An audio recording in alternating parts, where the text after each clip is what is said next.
Hello everybody, Andrew Casey from Hypersanity Books, and today we'll be talking about The Devil Wears Prada, some facts between book and film, and some other suggestions and points that may help with your writing. Otherwise, let's check it out.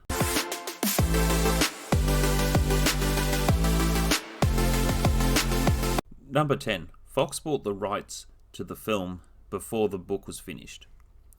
The Devil Wears Prada book was released in February 2003, and the movie was released in September of 2006.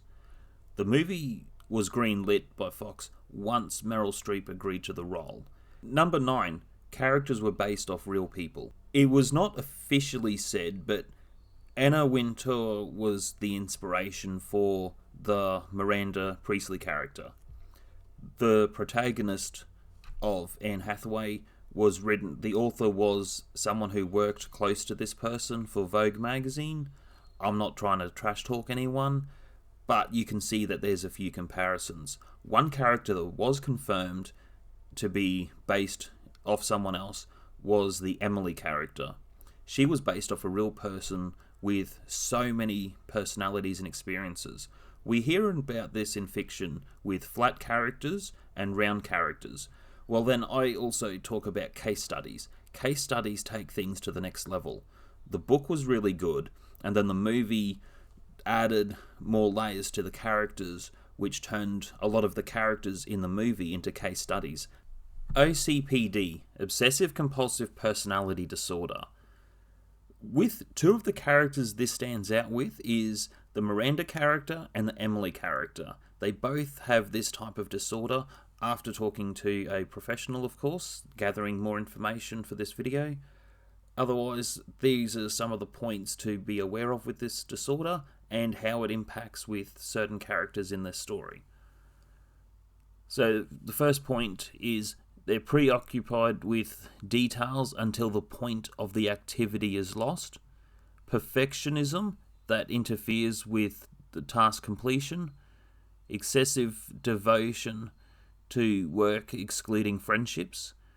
So that's one common trait, is how it interferes with having a personal life or having a decent, strong relationship or a spouse. Only their opinion matters. Stubborn towards any suggestions. To not show any sign of compassion. So I have to also ask between both characters, who hurt you? You can see that the Emily character has been pushed into this situation with the workplace to always be obsessive to pleasing Miranda. It also comes to the point Miranda doesn't care about anyone but herself. That is a fact of this film. Number 7, Miranda makes a point that I don't understand. I see. You think this has nothing to do with you. I don't completely understand the business model of fashion. Fashion is only part of the story. It's the psychological and social themes that are strongest with this film. With the character Miranda, she is explaining how when they're making decisions in this room and how it affects into different levels of business, down to small business, to the consumer, she makes a point that I understand to some degree and I don't understand. But the one of the big points is that there are a lot of jobs created. And when you look at how a lot of things change through social media, for example, there are a lot of jobs and self-employed jobs that are created with opportunity because of what decisions other people have made. Number 6. Nigel is a textbook study of hypersanity. When it comes to hypersanity, it's a hard concept to understand. But think about it this way. Sanity is a regular clock that functions in normal society. Insanity is a broken clock. And then hypersanity is understanding the deeper details of sanity by looking at the clock. With hypersanity, one of the facts with it is having different levels of insanity threaded through the sanity. With hypersanity, his character fits into that because when you look at that beginning scene, everyone's in chaos except for Nigel. Now, Nigel has also been in that situation of being insane to then get his sanity back, but understanding it to another level of hypersanity. So when you look at a lot of elements in the story that are very stressful situations, he has overcome those things by his own choice. That's another thing I want to make clear. He's making the choice to still stay in that job because he is passionate about what he wants to do with his life.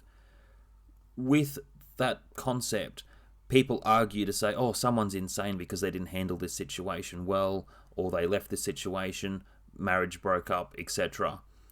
No. Certain levels of hypersanity also means removing yourself from that sort of thing. When you look at this scene with Andrea and Nigel, one of the things that you do notice when I compare it to my other video on 4 types of relationships, with the situation, it's the environment of assimilation. Andrea is in a situation with the job where she wants to leave but can't leave. She doesn't feel like she can.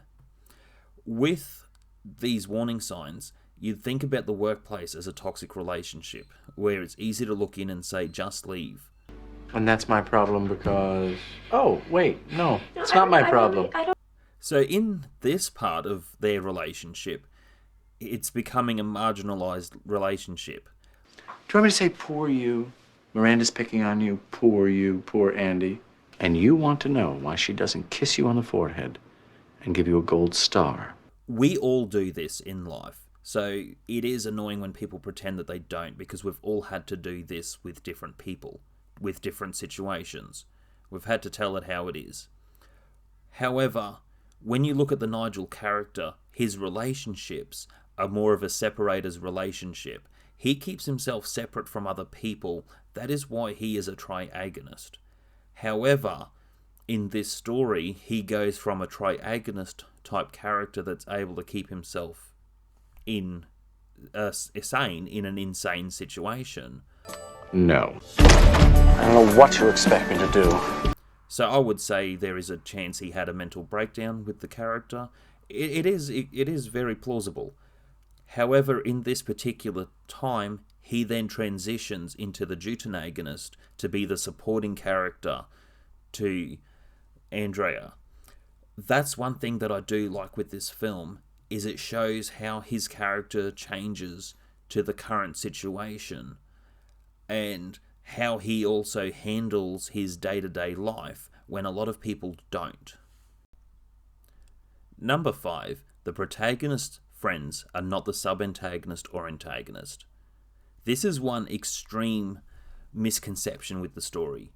They are not significant characters for the reason that the antagonist, Miranda, is controlling her friendships and her life, though Miranda never meets a single one. Miranda doesn't even care if she has a personal life or a relationship. She doesn't need to know anything. It's Miranda's behavior, it's Miranda's expectations that are causing chaos in Andrea's life. But she's also, as previous said, she is choosing to be in that situation. She's not leaving this toxic environment. Number 4, the love triangle worked. One of the reasons the love triangle worked in this story is the sub-antagonist is constantly battling scene after scene with her actual boyfriend. Now, it gets argued to say that he's the antagonist. No, her boyfriend is not the antagonist. He's actually trying to be supportive. Andy, good for you. Congratulations, you're free. So with this character being supportive of her to leave that environment, he's trying to do what he thinks is right for her. Now, it gets argued to say he's an abusive boyfriend by telling her what to do, but he's also seen her killing herself in her job. That is not okay. Now, when you look at the different scenes between her and her partner when this sub-antagonist is introduced... I'm brilliant. No, really. Monuments should be erected in my honor. You also see with this, you see it playing hand in hand, but the boyfriend never meets this other guy and this other guy never meets the boyfriend.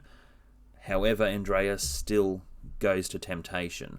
One of the reasons it's also written simple for the story is to show that in a simple way, how her life has drastically changed. Number 3, Emily learned nothing.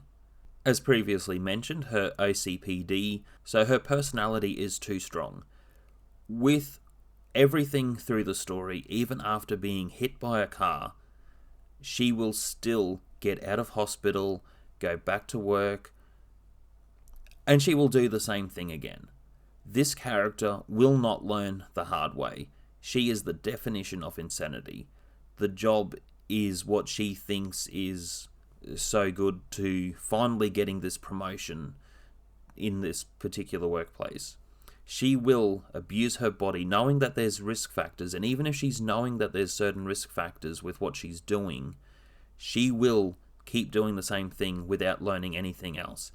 The character is also closed off to new information, which does not help. Number 2, Nigel will be okay. With this character, he gets sold out, so Miranda sells him out unexpectedly to save her job by what she does to him. The betrayal is a big part of the story. Now, with Nigel, with this, yes, there's more context to this. However, when discussing the other subjects earlier, he's been in these sorts of situations before. He is like a phoenix. He will rise from the ashes. He will not let this completely destroy him. Now, his heart is in the magazine. He has the passion for what he's doing. Though I believe the character could go independent. He may start his own business. He may even be on Shark Tank doing a pitch. He is the type of character who has so much ambition. I believe this character, in that toxic situation and being betrayed, I know he will be okay. Number 1, 2 endings. With the book, there is more of a coarse language in how the Andrea character leaves the job. With the film, now with the toxic situation, she is challenged with the choices. How she handles this situation and reclaims control of her life, she does it in a more civil way. I do like this ending. I also find later on, when she's in the interview, you get challenged with this particular scene. That is one of the other points with an assimilated relationship or marginalized relationship. When someone tries to leave, the other person has power over them. This did not happen. So there was a newfound respect for Andrea by leaving that profession and doing what she was more passionate about. This ending was quite good. I prefer this ending over the ending in the book. I think with this example, it shows that Andrea did not hit Miranda. She did not swear at her excessively. As frustrating as certain situations can be, she handled herself quite well, and she focused on reclaiming her life, trying to work things out with her partner, and working on what she wanted in life. And I think that ending is fantastic. The resolution is good. So with all that being said, I know it touches into a lot of different psychology in today's discussion, but please bear with me. These sorts of subject matters do help with your writing if you have an open mind to it. Her character will be okay. So that is one of the takeaways from it. That's one of the takeaways that the author intended. That's what the author did with her life. She still acknowledges and appreciates the hardships that she had in that job, but you should not be killing yourself for anyone else. Otherwise, that's it for today. Hit like, subscribe, comment. I'll see you in the next video.